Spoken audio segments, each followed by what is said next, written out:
first and foremost, I'd like to thank the Red Cross for affording us the possibility to be here before you this morning. This is the very least that we can do in return for the immense, kind help and assistance that they provided my family and I during a very difficult and life-changing period in our lives. Before I begin with that portion, I'd like to share with you a little bit about myself and my family. I served this country in the 82nd Airborne, in the Middle East and in other theaters of conflict. And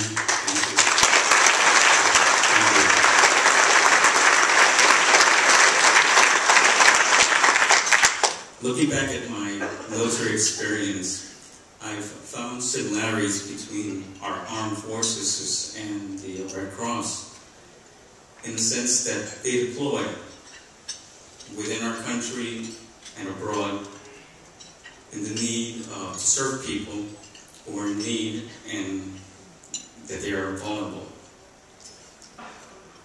My family and I were basically very normal people. I'm the son of immigrant parents. My parents are originally from Colombia. My mom and dad are now retired. They've since moved back to Colombia.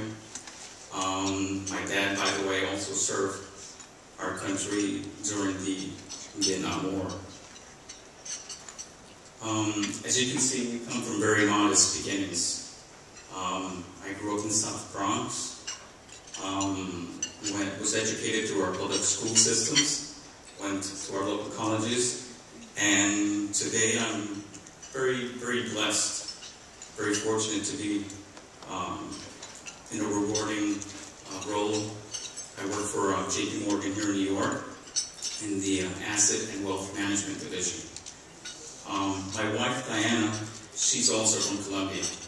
She hasn't been here very long, so she's still getting accustomed to the language and the culture.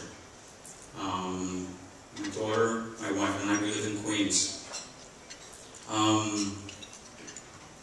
We don't have a lot of family here in the United States. I have a younger brother who lives here in New York as well, but it's basically us three.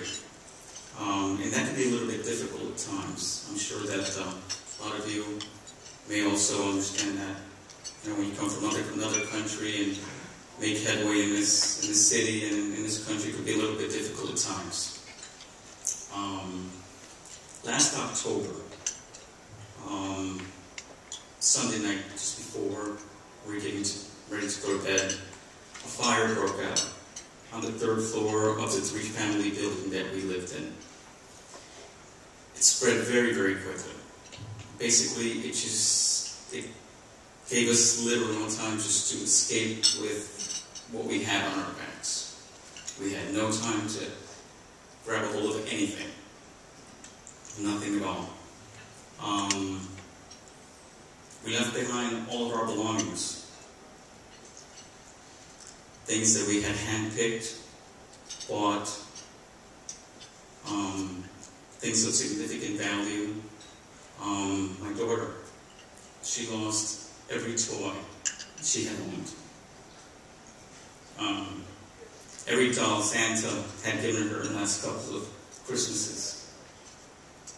And to a 6-year-old, that could be something very difficult to come to terms with.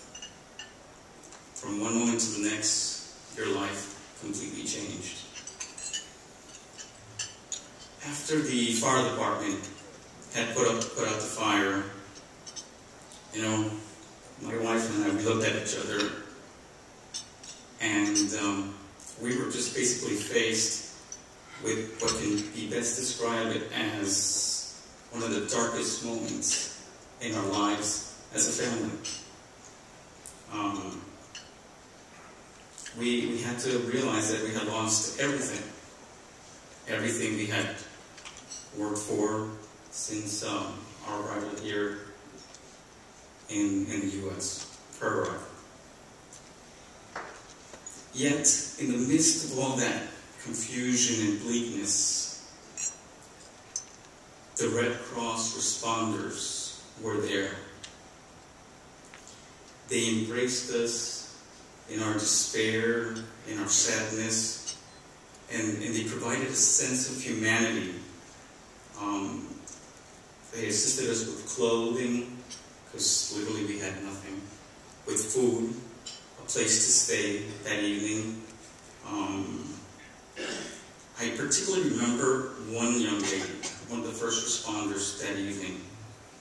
After the fire was put out, she accompanied me back into the apartment, sort of to assess the losses and see if we could perhaps rescue something. She didn't leave us alone, not for 1 minute, continuously talking to us. At the same time, my wife and daughter were being attended to in the vehicle with warm blankets and something to drink. You cannot put a price on this.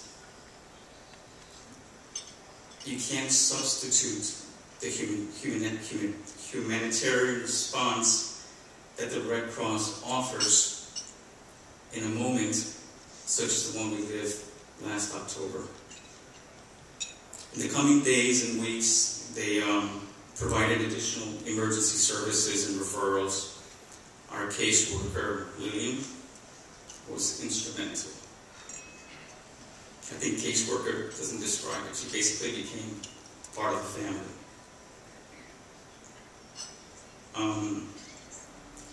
It's been a life-changing life for us. And I can't imagine how much more difficult it would have been if it weren't for the Red Cross and the people of the Red Cross. Excuse me. I guess the message that I'm trying to get across this morning to you is, instinctively, you never think that this could happen to you. As I mentioned before, we're normal people. You know? You think, no, never me, never my family, never my loved ones. We see this, the news programs in the evening, and, you know, it's kind of hard to relate to something like that unless it actually happens to you. All that I can say is that we thank God, and obviously people like yourselves who support the Red Cross. It is so important to give this continuity. Not just, for people like us, but for people like yourselves, your family, your loved ones. Thank God that the Red Cross is there for us. As I mentioned before, Laura, my daughter, she lost all of her toys. Do you remember what happened that night? What happened? All your toys got lost in the fire. And who started you with the new toys? The Red Cross.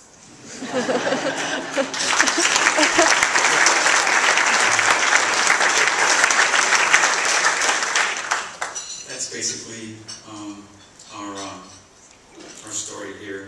Again, we want to thank the Red Cross, Lillian.